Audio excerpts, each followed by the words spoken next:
మీ సొంత ఇంటి కలకు అసలైన నేస్తం బీబీజీ ఇండియా. అమరావతిలో నికార్సైన ప్రాపర్టీ కోసం కాంటాక్ట్ 0406903224. అరౌండ్ 10:30 ఆ టైం మాట్లాడుతున్నాను.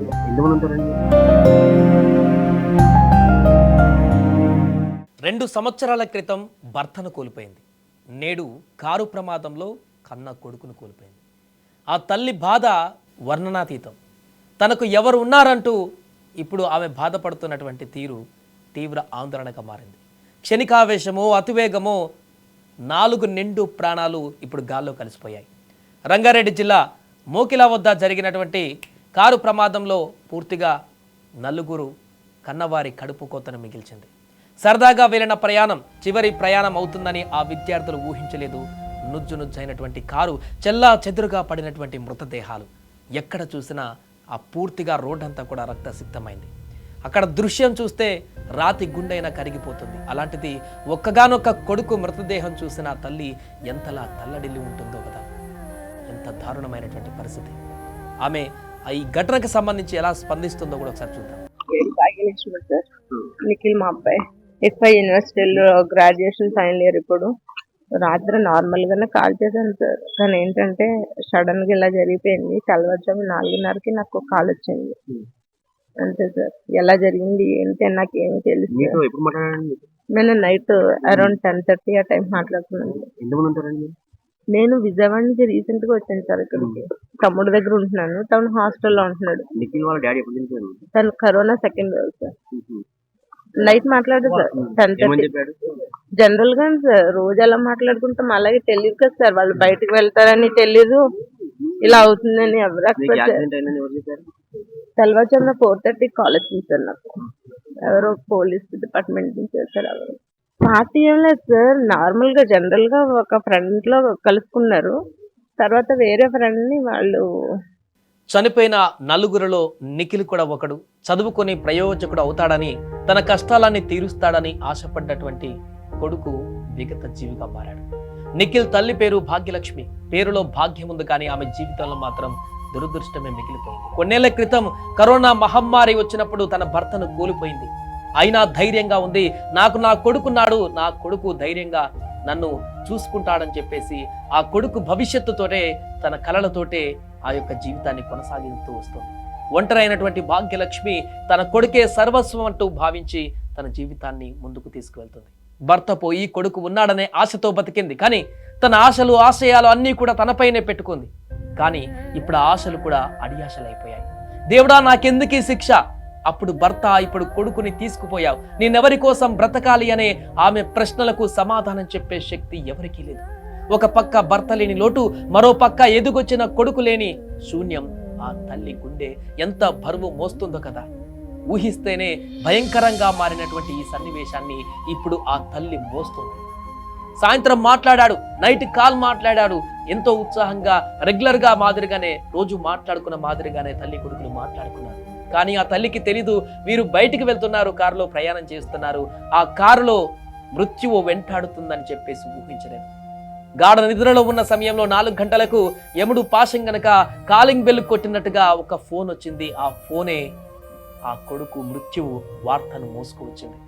4 గంటల ప్రాంతంలో ఆ ఫోన్ మోగినప్పుడే ఆ తల్లి గుండె బరువెక్కిపోయింది. ఆ ఫోన్లో నుంచి ఎలాంటి వార్త వినాల్సి వస్తుందో అనేటువంటి భయంతోనే రింగ్ అవుతున్న ఆ ఫోన్ని ఎత్తింది ఆ తల్లి. 4 గంటలకు ఆ భయంతో ఫోన్ ఎత్తినటువంటి ఆ తల్లికి అలాంటి దురదృష్టకరమైనటువంటి చేదు వార్తనే చెప్పారు పోలీసులు. మీ కొడుకు నిఖిల్ కారు ప్రమాదంలో చనిపోయారనేటువంటి ఒక చేదు నిజాన్ని వాళ్ళ ఆ ఫోన్లో వెల్లడించడంతో ఆ తల్లికి అర్థం కాలేదు. అది కలనా, నిద్రలో ఏదైనా కల వచ్చిందా అనేటువంటి పరిణామానికి కాసేపు గురైంది కావచ్చు ఆ తల్లి. కాసేపటికి తేరుకున్న ఆ తల్లి గుండెలు బాదుకుంటూ పరిగెత్తుకు వచ్చింది ఆ ప్రాంతానికి.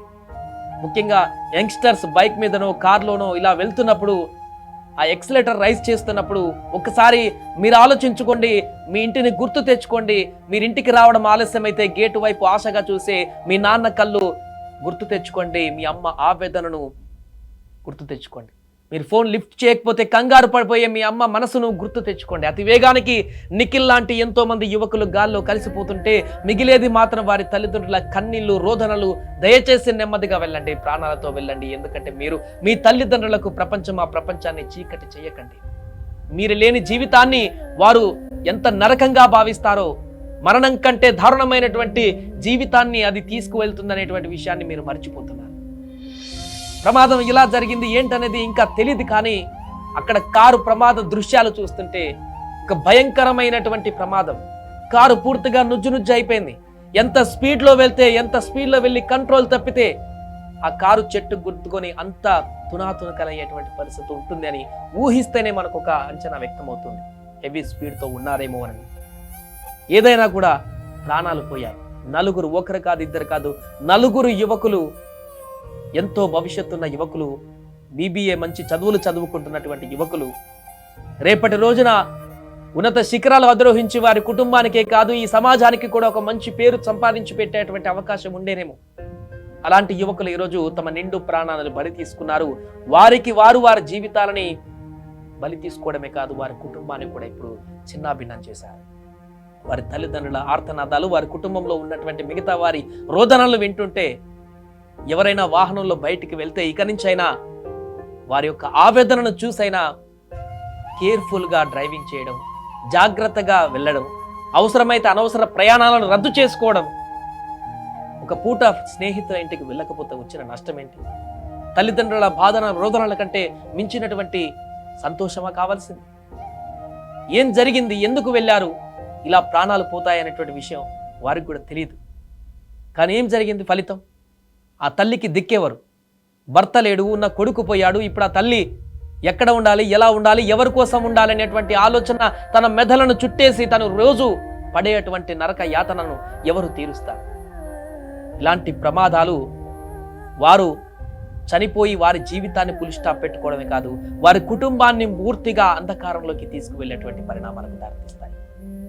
ఆ తల్లి బాధను చూస్తుంటే మాటలు రావట్లేదు. అయ్యో, ఎందుకు ఆ ప్రమాదం జరిగింది, దేవుడా ఎందుకు ఇలాంటి పరిణామం తీసుకువచ్చావు, ఆ ప్రమాదం జరగకుండా ఉంటే అయిపోతుండే, సరే జరిగినా కూడా చిన్న చిన్న గాయాలతో బయటపడితే బాగుండేనేమో, భర్త లేడు, కొడుకును కూడా తీసుకువెళ్ళి ఇంకా ఏం చేద్దాం అనుకున్నావు ఆ తల్లిని అనేటువంటి ప్రశ్నలు ఉత్పన్నమవుతున్నాయి. ప్రతి ఒక్కరు కూడా ఈ వార్త తెలుసుకున్నటువంటి తర్వాత ఒక్కొక్క నలుగురు చనిపోయారు కారు ప్రమాదంలో. ఒక్కొక్కరితో ఒక్కొక్క కథ, కన్నీటి కథ. ప్రతి కుటుంబంలో ఒక వ్యక్తి హీరో అవుదామనుకున్నాడు, ఆ తల్లి గుండెలు బాదుకుంటున్నాడు. ఆ తండ్రి, నా కొడుకు హీరో అవుతామనుకున్నాడు, రోజు జిమ్కు వెళ్తాడు, కానీ ఇప్పుడు లేడు. భర్త లేడు, ఆ తల్లికి కొడుకున్నాడు కదా అని బతికితే ఆ కొడుకును కూడా తీసుకువెళ్ళావు, ఇదేం పాపం దేవుడా అని చెప్పేసి ఆమె రోదనలు. ఇంకా మిగతా ఇద్దరి కుటుంబాలలో కూడా ఇలాంటి పరిస్థితి. ఒక్కొక్కరిది ఒక్కొక్క విషాద గాథ, ఒక్కొక్క కథలో ఒక్కొక్క చూస్తూనే అది తెలుసుకుంటేనే కన్నీళ్లు వచ్చేటువంటి పరిస్థితి. ఏదేమైనా కూడా అర్ధరాత్రి వేళ ఉదయమే జరిగినటువంటి ఈ భారీ ప్రమాదంలో నలుగురు మృతి చెందడం ఇప్పుడు హైదరాబాద్లో తీవ్ర విషాదాన్ని నింపింది. నేను నైట్ అరౌండ్ 10:30 ఆ టైం మాట్లాడుతున్నాను.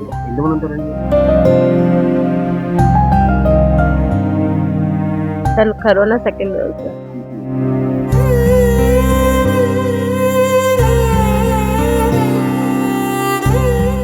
నేను నైట్ అరౌండ్